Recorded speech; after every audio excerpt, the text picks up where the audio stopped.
हे friends, नमस्कार। मैं धर्मेश सिंह तोमर आपका स्वागत करता हूं अपने एक और वीडियो लेक्चर। फ्रेंड्स, आज मैं आपके लिए बहुत ही महत्वपूर्ण टॉपिक लेके आया हूं जिससे आप अपनी अंग्रेजी को इम्प्रूव कर सकते हैं। यानी ये टॉपिक भी आपकी अंग्रेजी के इम्प्रूवमेंट में सहायक हो सकता है। फ्रेंड्स, सबसे महत्वपूर्ण टॉपिक है काइंड्स ऑफ सेंटेंस। अंग्रेजी में वाक्यों के प्रकार। वाक्यों के कितने प्रकार होते हैं, ये बड़ी समस्या रहती है स्टूडेंट्स के सामने। स्टूडेंट्स जब ये अच्छी तरीके से जान जाता है, समझ जाता है कि वाक्य कितने प्रकार के होते हैं और इनका स्ट्रक्चर क्या है, तो वाक्यों को देखते ही स्टूडेंट्स पहचान सकता है। और कई बार प्रतियोगी परीक्षाओं में भी पूछा गया है कि अंग्रेजी में कितने प्रकार के वाक्य होते हैं। फ्रेंड्स, ये वीडियो कक्षा 9 से 12 तक के छात्रों के लिए तो उपयोगी है ही, और जो प्रतियोगी परीक्षाओं की तैयारी कर रहे हैं उनके लिए भी उपयोगी है। आइए ज्यादा देर न करते हुए अपना वीडियो शुरू करते हैं। तो अपना टॉपिक है काइंड्स ऑफ सेंटेंस, वाक्यों के प्रकार। How many kinds are there in English? Friends, मैं बताना चाहूंगा कि अंग्रेजी में वाक्यों के प्रकार बताने के लिए दो आधार माने गए। एक है अर्थ का आधार और एक है उसकी बनावट या रचना का आधार। तो जो मुख्य आधार है अर्थ का आधार, मीनिंग के आधार पर, अर्थ के आधार पर वाक्य 5 प्रकार के होते हैं। सबसे महत्वपूर्ण और सबसे पहला जो प्रकार है वो है असर्टिव सेंटेंस, साधारण वाक्य। फ्रेंड्स, साधारण वाक्यों को समझने के लिए हमें इनके फॉर्मूलों की ओर और इनके स्ट्रक्चर की ओर देखना होगा।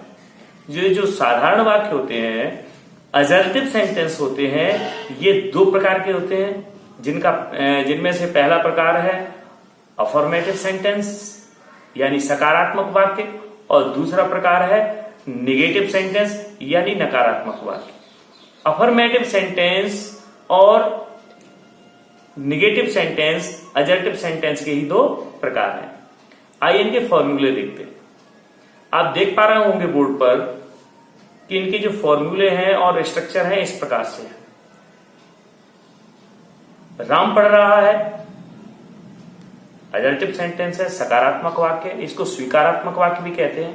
राम नहीं पढ़ रहा है, यह नकारात्मक वाक्य है।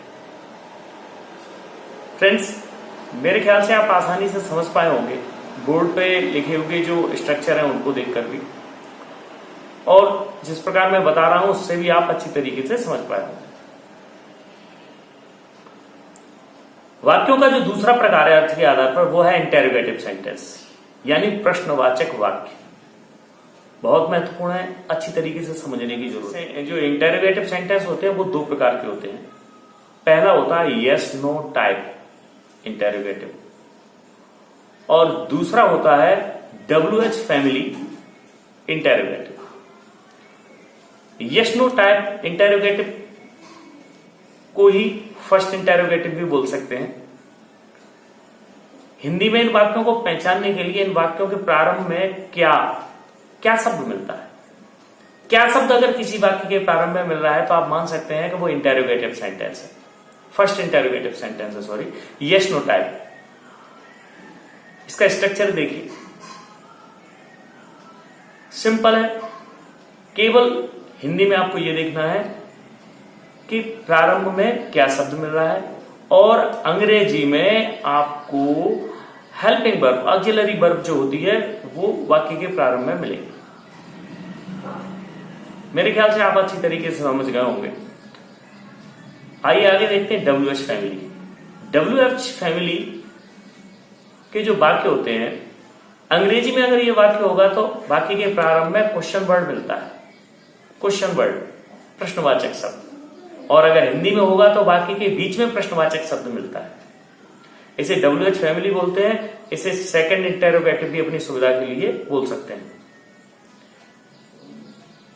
इसके स्ट्रक्चर पर भी विचार करिए, इसके रूल पैटर्न को भी देखिए, और आप देख रहे होंगे कि दोनों में ज्यादा कोई अंतर नहीं है। हेल्पिंग वर्ब को अगर पहले लगा दिया जाए, यानी वर्ब को पहले लगा दिया जाए और सब्जेक्ट को बाद में लगा दिया जाए, तो यस नो टाइप सेंटेंस होता है, और अगर क्वेश्चन वर्ड पहले होगा, उसके बाद वर्ब होगी, फिर सब्जेक्ट होगा, तो वो WH फैमिली का वाक्य होगा। फ्रेंड्स, मेरे ख्याल से आप इन वाक्यों को भी अच्छी तरीके से समझ गए होंगे। इसके बाद तीसरे प्रकार का वाक्य। तीसरे प्रकार का वाक्य इंपेरेटिव सेंटेंस, आज्ञा सूचक वाक्य या आदेशात्मक वाक्य इनको बोला जाता है। फ्रेंड्स, इस प्रकार के वाक्य जो हिंदी में अगर आपको मिलेंगे तो उनमें सब्जेक्ट नहीं मिलता है, वाक्य सीधा वाक्य में निवेदन, आदेश या सलाह का भाव पाया जाता है। और अंग्रेजी में अगर बना होगा वाक्य सीधा मेन वर्ब से शुरू होता है। इसका जो स्ट्रक्चर है वो है verb plus object, verb plus object. जैसे help me, go there, come here, stand up, bring your book, open your eyes. इस प्रकार के जो सेंटेंसेस होते हैं इंपेरेटिव सेंटेंस होते हैं, और हिंदी में आराम से समझ सकते हैं। कर्ता नहीं मिलता है, छोटा वाक्य मिलता है, वाक्यों में भाव मिलता है, आदेश, सलाह या निवेदन का भाव मिलता है। इसका जो स्ट्रक्चर होता है, फॉर्मूला होता है, रूल होता है, वो होता है वर्ब प्लस ऑब्जेक्ट।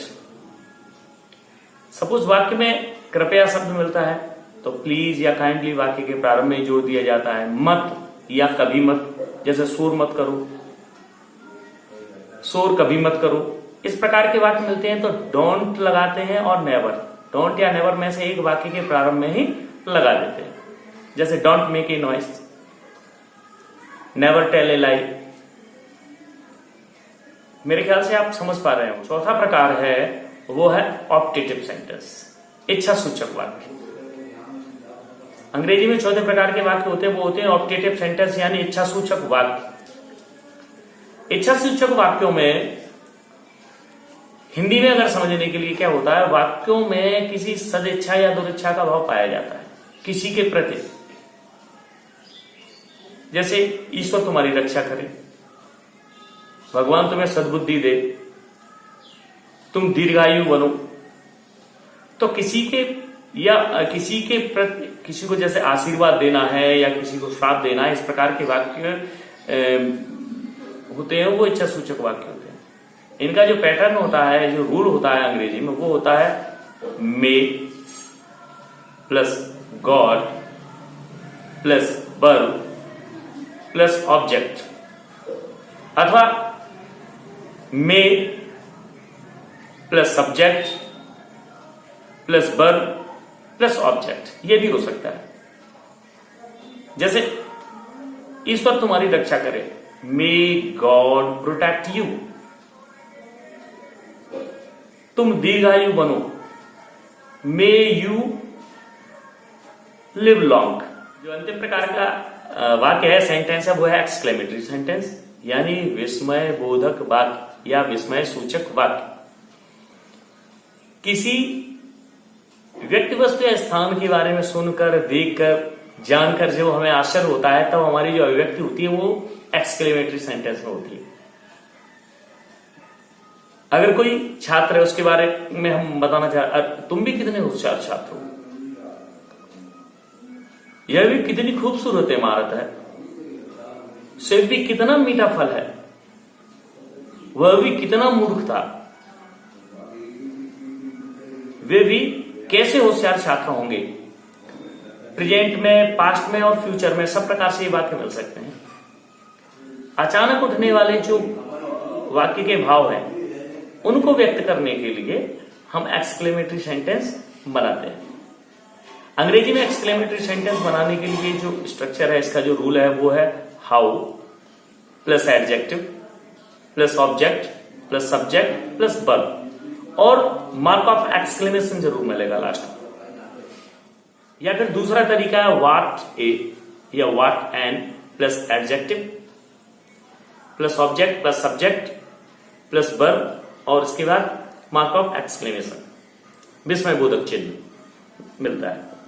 फ्रेंड्स, कई बार पूरा फॉर्मूले का प्रयोग करने की भी जरूरत नहीं होती है। जैसे मैं कुछ उदाहरण बोलता हूं, आप समझ पाएंगे। अगर मैं बोलूं राम भी कितना होशियार छात्र है, राम भी कितना होशियार छात्र है, how intelligent student Ram is. वे भी कितने मूर्ख थे, how stupid they were. Friends, आप समझ गए होंगे किस प्रकार से वाक्यों को बनाना है। और अगर वाक्य में इंटरजेक्शन का प्रयोग किया गया है, वाक्य में अगर इंटरजेक्शन का प्रयोग होगा तो वो वाक्य भी एक्सक्लेमेटरी ही माना जाता है। जैसे अलास ही इज नो मोर, हाय वह नहीं रहा। Well done, you did well, शाबाश तुमने अच्छा किया। तो इस प्रकार के वाक्यों को भी एक्सक्लेमेटरी सेंटेंस में ही माना जाता है। फ्रेंड्स, अगर आप वीडियो को ध्यान से देखेंगे तो आप अच्छी तरीके से समझ पाए होंगे कि वाक्य कितने प्रकार के होते हैं और इनके स्ट्रक्चर क्या है। फ्रेंड्स, अगर एक बार मैं समझ नहीं पा रहा हूं तो एक बार और देखें वीडियो को। अगर एक बार और देखेंगे कि कई चीजें जो एक बार में क्लियर नहीं होती हैं शायद दोबारा या तिबारा में क्लियर हो जाती हैं। आइए फ्रेंड्स, इससे आगे बढ़ते हैं। फ्रेंड्स, ये अभी आपने पढ़े थे, ये अर्थ के आधार पर थे 5 प्रकार के वाक्य। फ्रेंड्स, वाक्यों को जोड़ने, वाक्यों की जो रचना करते हैं, स्ट्रक्चर होता है, इनके आधार पर जो वाक्य होते हैं वो 3 प्रकार के होते हैं। तो रचना के आधार पर वाक्यों को अगर हम समझना चाहें तो वाक्य 3 प्रकार के होते हैं। पहला है सिंपल सेंटेंस, यानी सरल वाक्य। सिंपल सेंटेंस कैसे होते हैं ये यहां बताया नहीं जा सकता है, लेकिन आगे की वीडियोस जो होंगे उनमें सारी चीजें क्लियर होंगी। और जो दूसरा वाक्य होता है वो होता है कॉम्प्लेक्स सेंटेंस, यानी मिश्रित वाक्य। कॉम्प्लेक्स सेंटेंस यानी मिश्रित वाक्य। सबऑर्डिनेट क्लॉज से मिलकर जो वाक्य बनते हैं वो सभी वाक्य कॉम्प्लेक्स सेंटेंस होते हैं और सबऑर्डिनेटिंग कंजक्शन से जोड़ के बनाए जाते हैं। फ्रेंड्स, क्लॉजेस से संबंधित एक एडवांस लेवल का वीडियो लेके आऊंगा जिसमें आप अच्छी प्रकार से समझ पाएंगे इन प्रकार के वाक्यों को। इसी के बाद अंतिम होता है कंपाउंड सेंटेंस, यानी संयुक्त वाक्य। ये एक प्रकार का कोऑर्डिनेट क्लोज होता है और कोऑर्डिनेटिंग कंजक्शन से मिलके बनता है। फ्रेंड्स, इसको भी समझने के लिए आपको क्लोजेस वाला वीडियो देखना होगा, तभी आप क्लियर कर पाएंगे। तो फ्रेंड्स, मैंने आपको आज अंग्रेजी में वाक्यों के प्रकार जो होते हैं इनके बारे में चर्चा की थी, इनके बारे में बताया। एक बार फिर से मैं रिवाइज कर देता हूं, मैं फिर से रिपीट कर देता हूं। अर्थ के आधार पर वाक्य 5 प्रकार के होते हैं। पहला होता है अजर्टिव सेंटेंस। अजर्टिव सेंटेंस के 2 प्रकार हैं, अफर्मेटिव और नेगेटिव। और दूसरा होता है इंटेरोगेटिव सेंटेंस, इसके भी 2 प्रकार हैं, यस नो टाइप, और दूसरा होता है WH फैमिली।